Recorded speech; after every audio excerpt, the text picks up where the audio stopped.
আওয়ামী লীগের সঙ্গে আঁতাত করে ডাকসু নির্বাচনে শিবির জিতেছে বলে অভিযোগ করেছেন বিএনপি স্থায়ী কমিটির সদস্য মির্জা আব্বাস।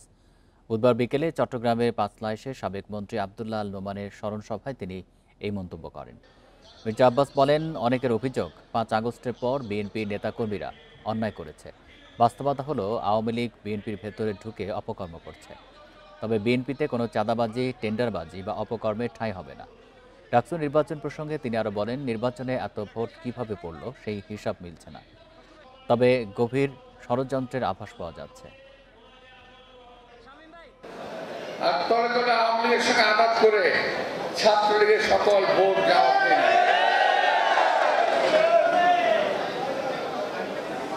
বুঝতে পারছেন। এখন বিএনপির বিরুদ্ধে দেশে এবং দেশের বিরুদ্ধে এই দেশের বাইরে ষড়যন্ত্র হচ্ছে।